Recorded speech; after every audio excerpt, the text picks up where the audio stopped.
So if you've been following the F1 season so far this year, I mean, just those first couple of races, Australia and China, you've probably noticed one team that's really stood out. Yeah. Not in a good way necessarily. Alpine hasn't scored a single point yet. Wow. They're the only team in that position. Yeah. That's It makes you wonder, what's going on over there? What's the mood like in that garage? Absolutely. I mean, in a sport where every single point matters, to start the year like that, that's a ton of pressure on everybody. Yeah. Drivers, engineers, the whole team. Right. They're going to be scrambling, looking for those improvements, any edge they can get. Yeah, and that kind of makes what we're going to dive into today even more interesting. Okay. We were looking at some stuff Pierre Gasly said recently. Oh, okay. One of Alpine's drivers.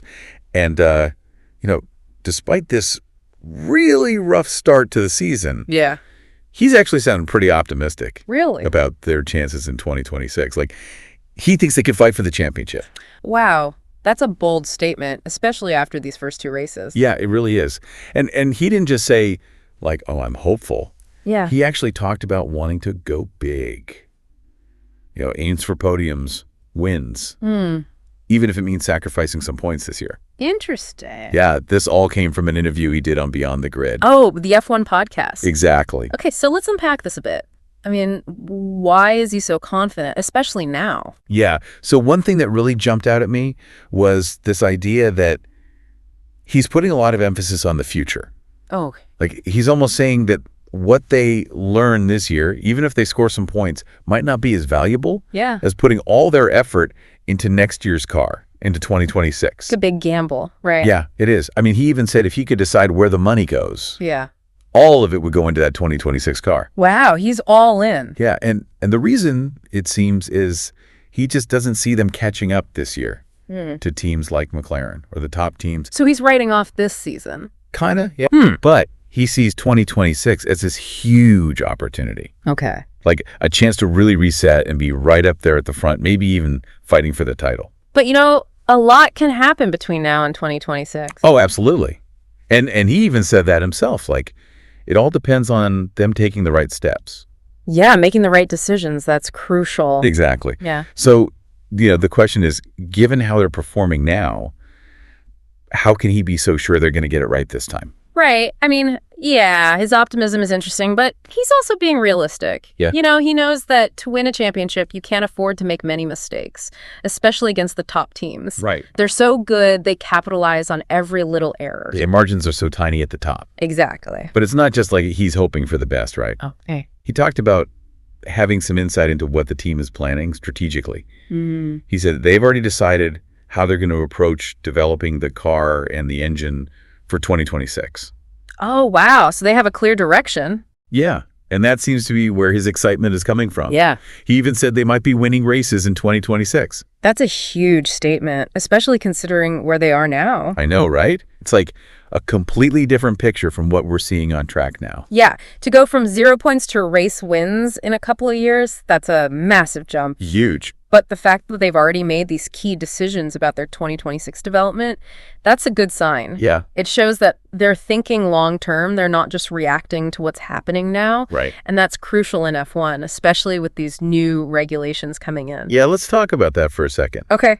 I mean, why is 2026 such a big deal for F1? Yeah. Why is everyone making such a fuss about it? Well, think of it like this. It's a complete overhaul of the sport. Okay. New rules, new cars, new everything. And the biggest change is with the engines. The power units, right? Exactly. We're talking a whole new generation of hybrid power units. Okay. And the focus is shifting massively towards the electric side. Oh, interesting. Yeah, so they're going to be way more powerful than the current ones. Yeah. And that could change everything. How so? Well, right now, it's still mostly about the internal combustion engine. Yeah. But in 2026, the electric motor is going to play a much bigger role. Okay.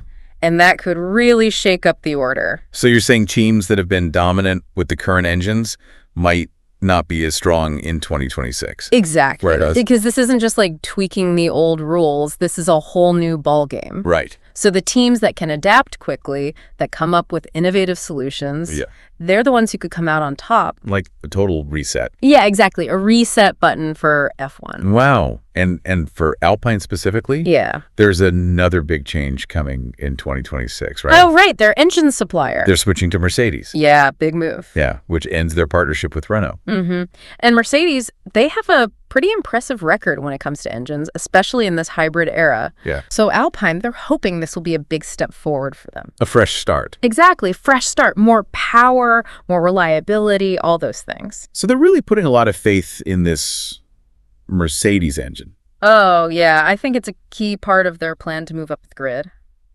What do you think from like a technical standpoint? What are the pros and cons of this kind of engine switch? Well, the biggest plus is obviously getting your hands on one of the best engines out there. Right. I mean, Mercedes has really nailed the hybrid technology. They've been so consistent. Yeah. So that could instantly solve any power issues Alpine might have. Okay. That makes sense. What about the downsides? Well, it's not as simple as just plugging in a new engine. Right. You know, you have to redesign the car, make sure the engine and chassis work together seamlessly. Yeah. And that can be tricky because different manufacturers have different philosophies. So it takes a lot of work to get it right. It's a big undertaking. Definitely. It's a big engineering challenge. And speaking of big challenges, it's hard not to think about Gasly's own ambitions here. Yeah. I mean, he's won a race before, that amazing win at Monza in 2020. Yeah, incredible drive. And you can tell he wants more of that. You know, he wants to be fighting at the front consistently. Of course, any driver with his talent wants to be in a position to win. Exactly. So this whole 2026 thing, it's not just about the team, it's about him too. Yeah, it's about giving him the car he needs to achieve his goals. Exactly. So let's sum this up. Okay. We have Alpine, 0 points after 2 races, the only team in that position. Tough start. But one of their drivers, Pierre Gasly, is surprisingly optimistic about 2026. And it's not just blind faith, it's based on the team strategy. Right, that long-term vision. Exactly. They're putting everything into the new regulations, the new car, the new Mercedes engine. It's a big gamble, but it could pay off. Yeah, and Gasly himself, his focus is on the future. Yeah, he sees the potential. Yeah, he really does. He thinks they could be fighting for wins, maybe even the championship. It's an ambitious goal, but not impossible. It really shows how much things can change in F1 when the rules get a shakeup. Oh, absolutely. It's like a fresh start for everyone. So it begs the question, you know, how often have these big regulation changes actually worked as a reset? That's a good question. I mean, can you think of any examples from the past where it's completely changed the pecking order? Oh, yeah, there are definitely some big ones. And what made the difference? What allowed those teams to come out on top? Well, I guess that's something for our listeners to think about. Yeah, something to ponder as we wait and see what happens in 2026. It's going to be fascinating. It really is. The new era of F1. Definitely. And who knows, maybe Alpine will be right up there in the mix. Anything is possible in this sport. That's the beauty of it.